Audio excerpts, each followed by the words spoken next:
আজকে বাবার জন্য এই রকম অবস্থা হলো। বাবা যদি আজকে মার সাথে ঠিকঠাক মতন ব্যবহার করতো তাহলে আজকে এই দিন দেখতে হতো না।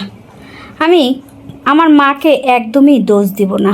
আমার মার এই আচার আচরণে, আমার মার এই ডিসিশনে আমি একদম মাকে দোষই দিব না। যখন সবটা জানতে পারলাম তখন আমি বাবাকেই দোষ দিব।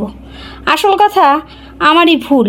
আমি চিন্তা ভাবনা না করে, কিছু বুঝে না বুঝে, না চিন্তা ভাবনা করে আমি আর কি এই রকম পথে গেলাম। ভুলটা আমার ছিল, বাবার ছিল। মার ভুলটা কিছুটা ছিল, তবে পুরো ভুল মার না। কারণ আমার মার বিয়ে হয়েছে অনেক কম বয়সে। আমার বাবা মাকে বিয়ে করেছে, বাবা আর মায়ের থেকে ডিফারেন্স, বাবার থেকে মা অনেক ছোট। বাবা আর মায়ের ডিফারেন্স প্রায় 15 বছরের কাছাকাছি। মা তো রাজিই ছিল না বাবাকে বিয়ে করার জন্য। ওই যে আমার দাদু জোর জবরদস্তি করে বাবার সাথে মার বিয়ে দিল। বাবা চাকরি করে, সরকারি চাকরি, বুড়ো হলেও বলে তার লাখ টাকার দাম, এরকম আমার দাদুর বক্তব্য।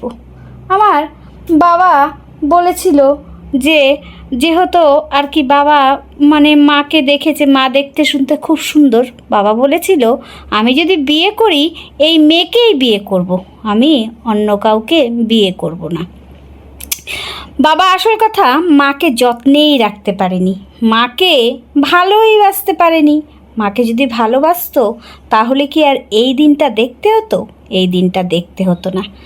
বাবা এত মার থেকে বয়সে ডিফারেন্স, বাবা আর মার একটুকু পছন্দ ছিল না। ওই যে সরকারি চাকরি, সারা জীবন ডাল ভাত খেয়ে যেতে পারবে, এটাই আমার দাদুর বক্তব্য। অনেক সম্বন্ধ আসছিল, কিন্তু সেগুলো সম্বন্ধ দাদু দেয়নি। দাদু বাবাকে মনে ধরেছে, বাবার মাথায় টাক, বাবা বয়স্ক বুড়ো, ওই যে সরকারি চাকরি, ওই জন্য বাবার সাথে মার বিয়ে দিল।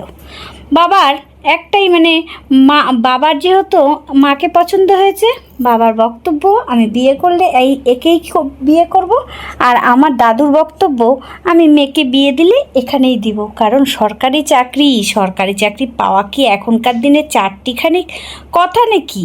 আমার মার কথা গুরুত্বই দেয়নি, আমার মার কথা শোনেইনি। আমার মা কথা বলে, তুই কি বুঝবি, তোর কি পছন্দ? তোর পছন্দ তো ওই এক পাড়ার প্রাইভেট মাস্টার, ওকে, ওর তো নিজের কোনো যোগ্যতাই নেই। আসল কথা আমার মাকে এই কথাটা কেন শুনিয়েছে, আমার মার পাড়ার একটা আর কি ছেলের সাথে মা ছেলেটাকে ভালোবাসতো, আর সেই ছেলেটা হচ্ছে টিউশনি পড়াতো। তো দাদু জানতে পেরে তাড়াতাড়ি করে এর সাথে বিয়ে দিয়ে দেয়। মার ইচ্ছা ছিল না, ইচ্ছার বিরুদ্ধে বিয়ে করেছে। তো দাদু ভেবেছিল হয়তো খুব খুশি থাকবে, খুব সুখে থাকবে। তো যাই হোক, মা অনেক অ্যাডজাস্ট করার ট্রাই করছে, অ্যাডজাস্টটা করতে পারেনি। আমি তাদের মধ্যে আসলাম। আমি মার একমাত্র ছেলে, জয়েন্ট ফ্যামিলি, জয়েন্ট পরিবার, সবাই আছে, দাদু আছে, পিসি আছে, আমার বাবা আছে, আমি আছি, আমার ছোট কাকু আছে। পিসি এত মুখরা, পিসি বিয়ে হয়ে গেছে, তাই কি হয়েছে, সপ্তাহে 5 দিনই এখানে এসে বসে থাকতো। আর এত মুখ করতো, প্রত্যেক দিন মা শুধু খুদ ধরে বেড়াতো, আর ঠাম্মির কাছে মার নামে বলতো। ছোটোবেলা থেকেই এগুলো আমি দেখতে না অতটা গায়েই করিনি, যেহেতু ছোট ছিলাম। এখন যেহেতু বড় হয়ে গেছি, অনেক বুঝমান হয়ে গেছি, মা আমাকে বড্ড ভালোবাসতো। আর পিসিরা কী করতো, পিসি কাকু এরা কী করতো, আমাকে এমন মিষ্টি মিষ্টি কথা বলতো, মার থেকে আমাকে দূরে করার চেষ্টা করতো। প্রথমে তো আমি বুঝতে পারিনি, প্রথমে আমি ভাবছি পিসি কাকু খুব ভালোবাসে। মা আমাকে কি করতো, মা আমাকে জড়িয়ে ধরে কাঁদতে থাকতো যখন সবাই অপমান করতো। আর আমার বাবা তাতে সাপোর্ট করতো ওদের, আমার মাকে সাপোর্ট করতো না। আমার মাকে নিয়ে কোথাও বেরোতো না। মার বড্ড শখ হতো ঘুরতে, মার বড্ড আর কি সাজতে গুজতে ভালো লাগতো। কিন্তু দাদু ভেবেছিল মা খুব সুখে থাকবে, কিন্তু এইদিকে আমার মা তো একদমই এগুলো থেকে বঞ্চিত। আমার বাবা শুধু কাজ আর কাজ, বাড়িতে আসলে ওই খবরের কাগজ পড়ে গুজে বসে থাকতো। আর যদি মাকে নিয়ে কোথাও বের হওয়ার কথা, তাহলেই ঠাকুমার শুরু হয়ে যেত। ওইদিকে পিসি এসে বাবার কানে মন্ত্র দেওয়া শুরু করতো। এই জন্য বাবা কি করতো, মার সাথে ঠিকঠাক মতন কথাও বলতে পারতো না। মা বেচারা কিছুই পায়নি, কিচ্ছু না। এই করতে করতে দাদু একদিন মাকে ফোন করে দাদু মার সাথে কথা বলে। মা কাঁদতে কাঁদতে দাদুকে বলেই দিল, তুমি আমাকে এর থেকে যদি 20 এনে দিতে তাও শান্তি পেতাম।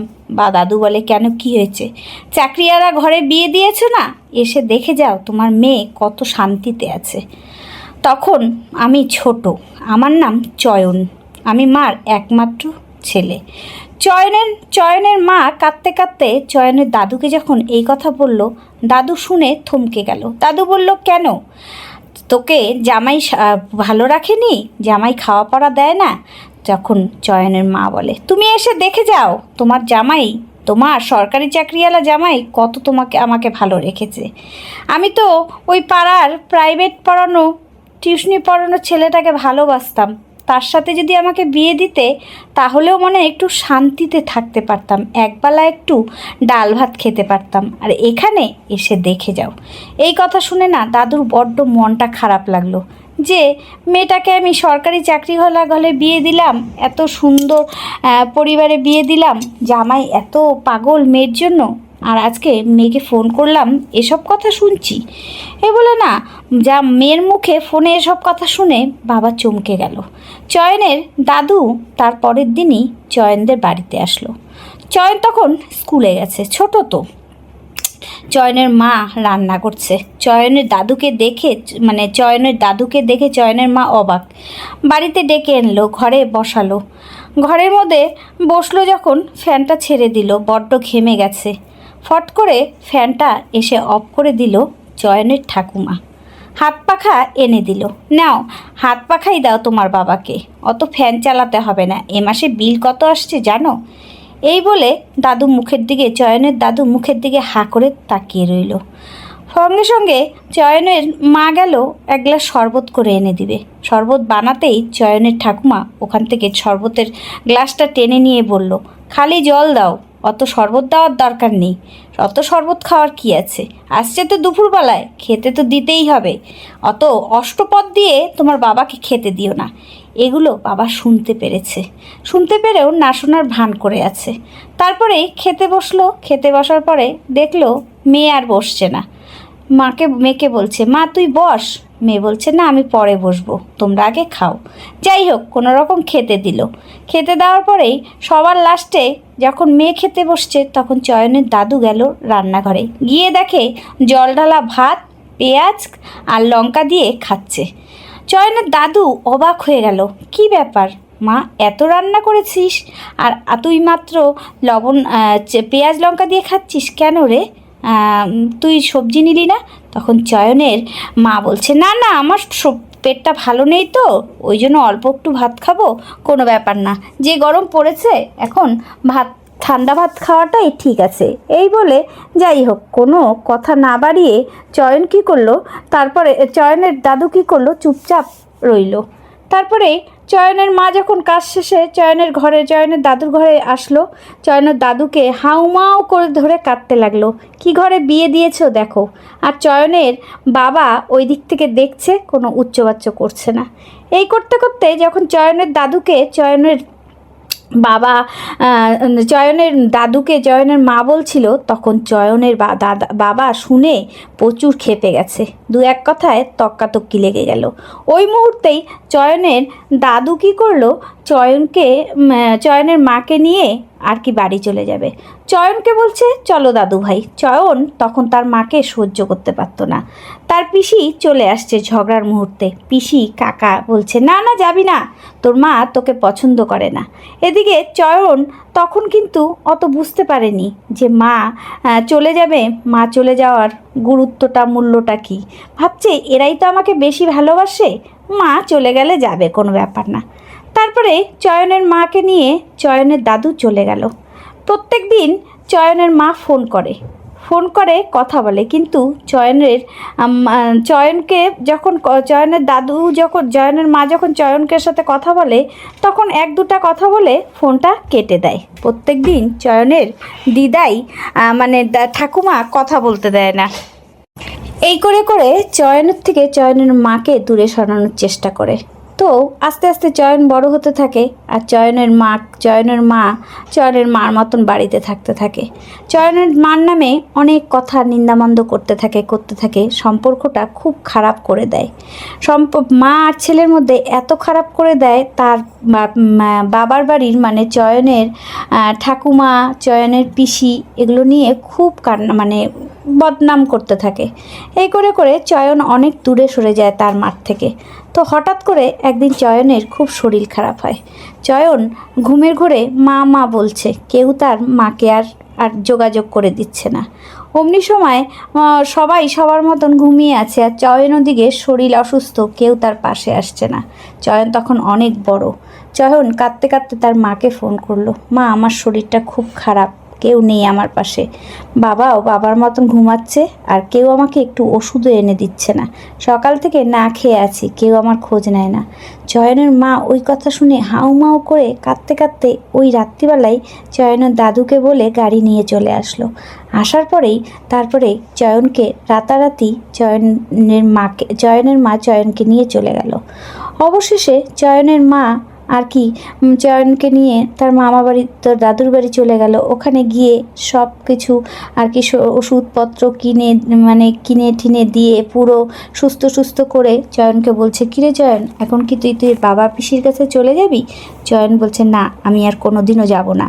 ওরা তোমার নামে বলছে, তোমার নামে আমাকে অনেক কথা বলে বলে তোমার সাথে আমার সম্পর্কটা দূরে রাখার চেষ্টা করছে, কিন্তু এখন বুঝলাম তুমি তোমার জায়গায় ঠিক। বাবা এরকম, পিসিরা এরকম অত্যাচার করতো, পিসি, ঠাম্মি, কাকু, তো বাবা কোনো দিন প্রতিবাদ করতো না, তার জন্যই তুমি চলে আসছো। আমিও এখন থেকে তোমার কাছেই থাকবো, আমিও ওদের কাছে যাব না। মা ছেলের সম্পর্কটা এত ভালো তৈরি হলো, আর এই মা ছেলের সম্পর্কটাই নষ্ট করছিল পিসি, কাকু, ঠাকুমা। ওদের মাঠ থেকে দূরে সরানোর জন্য নিন্দা মন্দ করে করে অনেকটা সম্পর্ক খারাপ তৈরি করেছে। অবশেষে এখন চয়ন তার দাদু আর মার কাছে থাকে। খুব ভালো মা আর ছেলের সম্পর্ক তৈরি হয়ে গেছে। বাবা মাঝে মাঝে ফোন করলে চয়ন কথা বলে, কিন্তু চয়নের মা কথা বলে না। এখন তারা নিজেরা বুঝতে পারছে তাদের ভুলটা। বুঝে চয়নের দাদুরকে ফোন করেছিল চয়নের বাবা। চয়নের দাদু আর তার মাকে যেতে দিবে না, বলছে, না, আমার মেয়েকে আমি আমার কাছেই রাখবো। আর আমার নাতিকে বলেছিলাম, কিন্তু নাতিও বুঝে গেছে যে ও মা আর ছেলের মধ্যে সম্পর্কটা তোমরা খারাপ করতে চাও। এখন মা আর ছেলের সম্পর্কটা এত ভালো, এই সম্পর্কটা তারা আর নষ্ট করবে না। তোমরা তোমাদের মতন ভালো থাকো, আমি আর আমার মেয়েকে কোনোদিনও পাঠাবো না। এই কথা মুখের উপর বলে দিয়েছে, কারণ চয়নের দাদু বুঝেই গেছে যে অনেক বড় ভুল করেছে। এই ভুলের সংশোধন একমাত্র চয়নের দাদুরই করতে হবে। তো তার জন্য চয়নের দাদু আর চয়নকে আর চয়নের মাকে পাঠায়নি। এখন চয়ন আর চয়নের মা একসাথেই থাকে, আর চয়নের দাদু, তিনজনে একসাথে থাকে, আর ওরা ওদের মতন ওখানে থাকে। চয়নের মা এখন ভালোই আছে, আর ওই যে পাড়ার যে ছেলেটাকে ভালোবাসতো, সেই ছেলেটা এখনও বিয়ে করেনি, এখনও চয়নের মার দিকে তাকিয়ে তাকিয়ে দেখে। এখন তাদের মধ্যে টুকটাক ফোনে কথা হয়, আর আস্তে আস্তে তাদের মধ্যে আবার সেই আগের মতন সম্পর্ক তৈরি হতে থাকে। এখন চয়নের দাদু চায় যে ওই ছেলেটার সাথেই চয়নের মাকে বিয়ে দিবে। এখন চয়নের ইচ্ছা যে চয়ন ওই ছেলেটার সাথেই চয়নের মাকে আর কি বিয়ে বিয়ে করার জন্য। কারণ মার তো এখন বেশি বয়স না, মারও তো সারা জীবনের মতন ভবিষ্যৎ পড়ে আছে। আর যেহেতু ওই ছেলেটা বিয়ে করেনি, ওই ছেলেটা মাকে বড্ড ভালোবাসে, তাই ছেলেটা বিয়ে করতে কোনো আর কি দ্বিধা নেই। তাই এখন চয়নের দাদু প্রস্তাব নিয়ে যাবে ছেলেটার কাছে। ভেবেছে যা ভুল করেছে চয়নের দাদু করেছে, চয়নের মা তো কোনো কিছু করেনি, তাই চয়নের মাকে ক্ষমা করে দিয়ে তুমি একে বিয়ে করো, আমার মেয়েকে, তাহলে আমি খুব খুশি হব। এটাই চিন্তা ভাবনা করে চয়নের মাকে বলল। চয়নের মা আর কিছু বলল না। চয়নের মা ভাবলো যে বাবা যদি বাবার ভুল বুঝতে পারে আর সে যদি আমাকে এখনও পছন্দ করে, তাহলে আমি তাকে বিয়ে করে খুশি থাকতে চাই। আর আমার ছেলেকেও সে মেনে নেবে, কারণ ফোনে এখন রীতিমতন তাদের সাথে কথা হয়, তাই সম্পর্কটা এখন আগেও ভালো হয়েছে। আর বিয়ে করেছে তাতে কোনো আফসোস নেই, যেহেতু ভালোবাসে চয়নের মাকে, তাই সম্পর্কটা মেনে নিতে কোনো অসুবিধা নেই। চয়নের দাদু ভাবলো যাক, একবার ভুল করেছি, এবার তো ঠিক করি। আমার মেয়ের জীবনটা আমি নিজের হাতে নষ্ট করেছি, তাই আমি আমার মেয়ের জীবনটা আবার শুধরে দিতে চাই। আমার মেয়ের সাথে এর সাথে বিয়ে দিয়ে আমি একটু শান্তিতে উপরে যেতে চাই।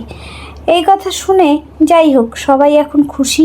এখন সামনেই আর কি চয়নের মার আর ওই ছেলেটার সাথে চয়নের মার বিয়ে দিবে, দিয়ে তারপরে তাদেরকে আলাদা বাড়িতে আর কি ভাড়া ঠিক